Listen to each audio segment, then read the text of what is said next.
Good evening, I am Coach Esplancer of the Dallas Staryu, and I am joined here with Assistant Coach Theo, and we are going to go over the team that we are bringing for our debut match in the World Pokemon Federation. We are an expansion team for Season 3, and we are facing none other than Brighton Bronzors.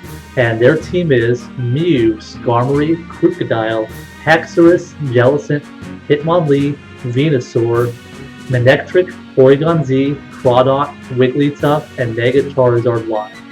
Now, right off the bat, the Pokemon that scares me the most is the Haxorus. I'm going to have multiple things to deal with that Haxorus because with the Mold Breaker, it wrecks through my team. My Levitators and rotom-wash and the Electros can't take Earthquakes from that thing because the Mold Breaker will just go right through Levitate. And it's got the coverage to hit everything else for a lot more than I want. It even, if it sets up a Dragon Dance, it'll kill Mega Gardevoir with an Earthquake. It's scary, so I need to be able to deal with that.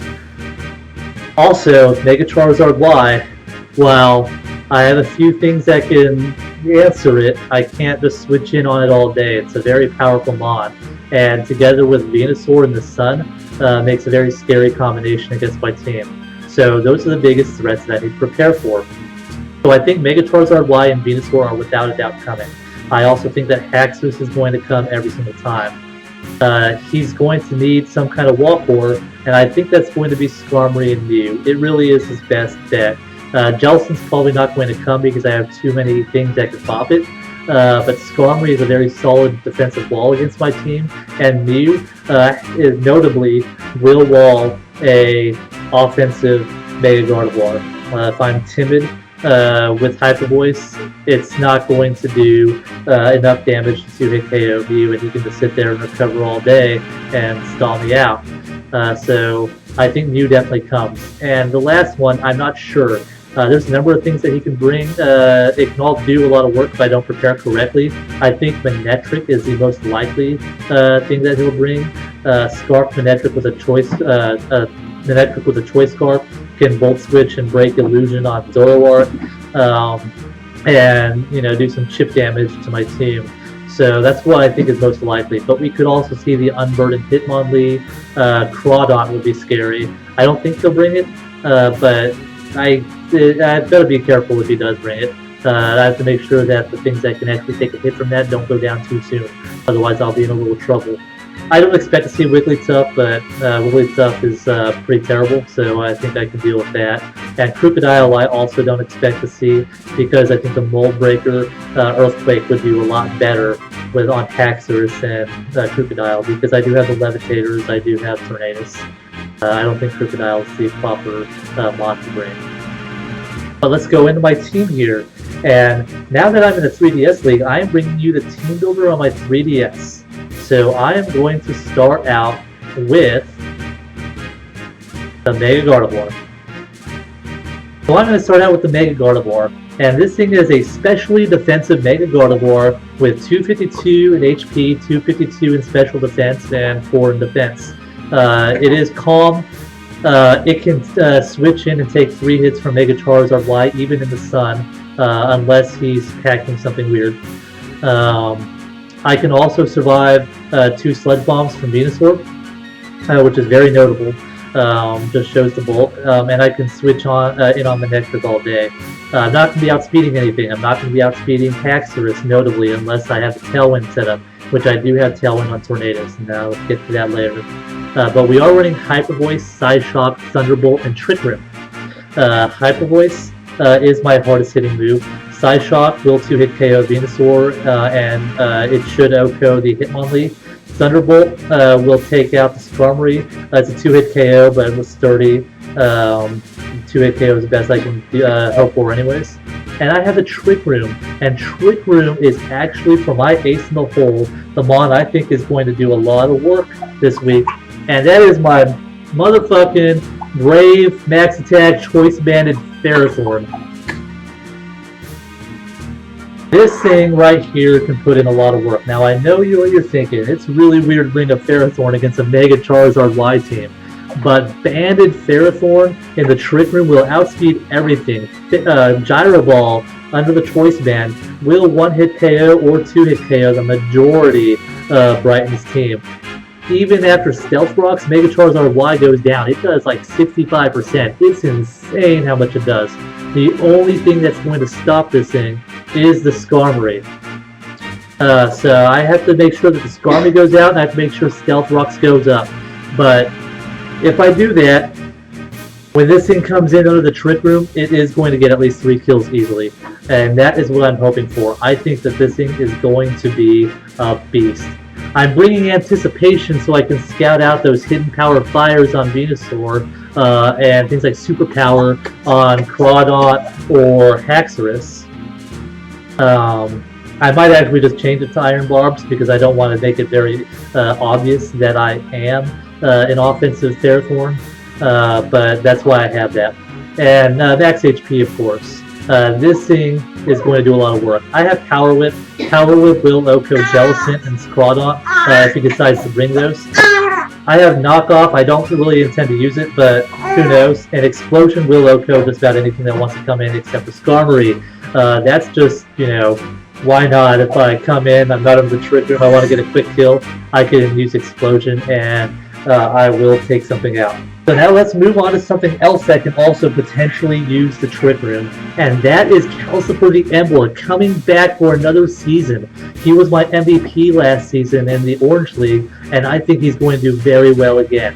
This thing is also a specially defensive beast, and it's meant to be able to take things like Volt Switch from the Manectric, which if he brings it, I think he's going to lead with it. I've scouted this guy out. He tends to lead on offense. So it's either going to be the Mega Charizard Y, which I can live in Air Slash, or it's going to be the Manectric, which I can live a Volt Switch and lay off a very big head smash on something, or a Flare Blitz. I have Low Sweep there to lower the speed of my opponents if I want something to outspeed it, like my Zoroark or my Gardevoir.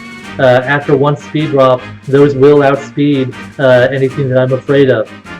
And I have Sucker Punch because that hits very, very hard.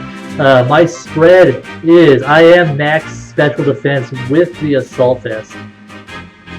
Gentle Nature so that I can take those special hits even better. I mean, it's crazy. Volt Switch is only going to do like 20% to this. I have 204 in HP. I have 8 in attack just to, or actually I have 12 in attack just to use the rest of the EVs. And I got 44 in speed, and the reason why I have 44 in speed is I will outspeed an uninvested Skarmory if it's fully defensive with no speed. I will outspeed it with 44 speed. So that is my Emboar. This thing has the makings to put in a lot of work. If Haxorus switches on it, Head Smash and Sucker Punch will combine for a 2-hit KO. If Skarmory switches on, I will outspeed before I can get the Brave Bird off, and I will take it out with whatever I hit before and the Flare Blitz. Anything else that switches in will take a huge amount of damage. And Mew, no. Even if it's going to be offensive with Psychic, I got the Assault Vest and I can take it. The only things I'm afraid of are the more physical threats. Crawdaunt comes, I have to switch out. Haxorus, I gotta make a decision because I don't want to set up a Dragon Dance. I might actually just go for the Head Smash to get the damage off and then Sucker Punch if I expect that. But yeah, Emboar coming to put in some more work for my team in the World Pokemon Federation. Next up, we have the Druddigon. I am bringing this thing as a primary answer to the Haxorus. Now I know what you're thinking. It's really weird. Haxorus is just going to OHKO you every single time. And normally that's true. But I am rocking the Heaven Berry. I am max HP, max defense with the remainder in attack. Adamant though, so that I can actually pull off the 2-hit KO even if he's invested so that he can outspeed my Mega Gardevoir or my Zoroark after one Dragon Dance. I have that to be able to, even if he has that HP investment. with the Dragon Claw, Sucker Punch, Stealth Rock, and Glare. Now, if Dragon Dance Haxorus is coming, I'm sure it's going to go Avalon Berry, so I'm not even going to Glare right away. I'm just going to go straight for the Dragon Claw. Ideally, this thing, because this thing it'll lure the Haxorus in. Haxorus, it's a check to this thing normally. So it might think that it's free to set up a Dragon Dance, and ideally I can set off a Dragon Claw and bring it to range to die the Sucker Punch. And then my Druddigon will be untouched, and it will be able to answer things like Crawdon or Hitmonlee should he decide to bring those. But even if he decides to go for an attack, even if he's at +1 already, I can live a Dragon Claw from Haxorus as long as he does not crit with the Habanberry and get the Dragon Claw off and then kill it the next turn with the Sucker Punch. Or if he kills me with Outrage, he will be locked into that, and I will be able to come in with Mega Gardevoir and revenge kill that Haxorus and take out a huge threat.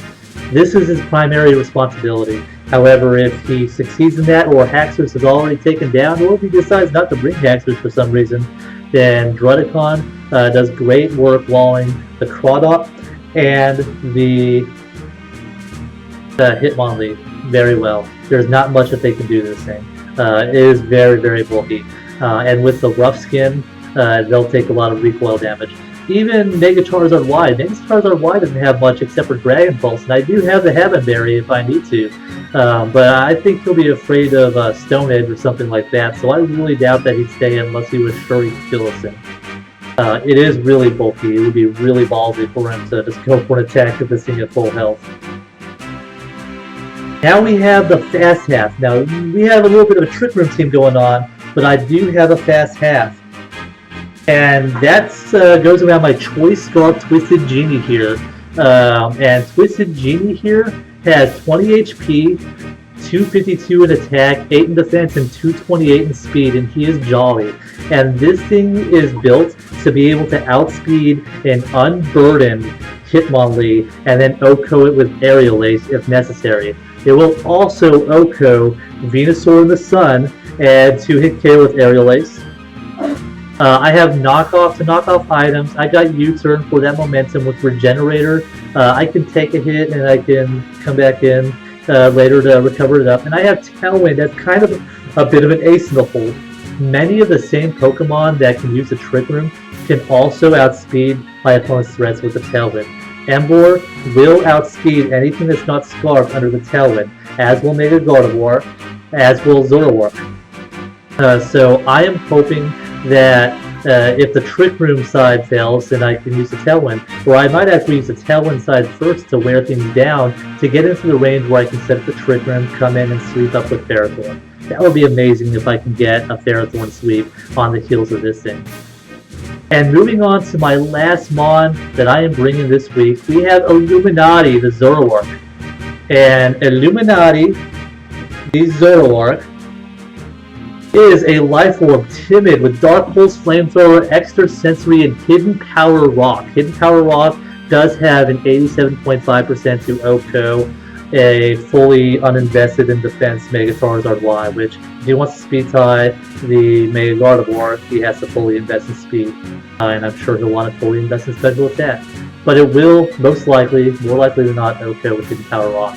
And he can hide in things like the Ferrothorn, or the Druddigon, or the Emboar, and, effectively, play those mind games. And I'm banking on that. I don't want him to think he completely switched into Mew, for example, because I will bop it with Dark Pulse right afterwards. I do have Flamethrower for the Skarmory. In fact, I'm hoping that I can catch that Skarmory off guard. Like I said, Skarmory is the #1 thing that needs to go down in order to pull off my sweep with Ferrothorn.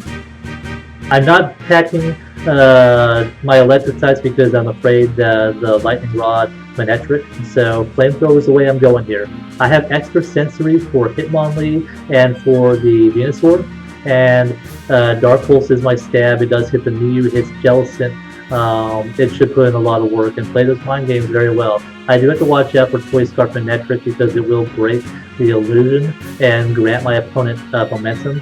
He'll have to play a guess on what I'm going to go for, but I have to be careful that I don't let this thing get its illusion broken when I don't want it to be. I want to try to use this to catch it off guard. That's what Zoroark is for. But yeah, this thing, 32 HP, 252 in special attack, 224 in speed, will outspeed Mega Charizard Y, not even bothering with the speed tie with Kinetic because I do expect it to be Scarf. And even if it's not Scarf, I do have plenty of things that answer the Manectric. But that is my team. Leave any comments down below on what you think of my team.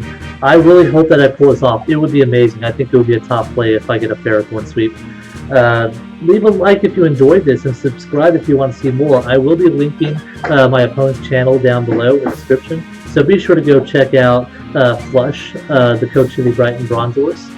And I will see you this Saturday for Saturday Night Pokemon. I am Coach S3W1, this is Assistant Coach Theo, and we are signing out.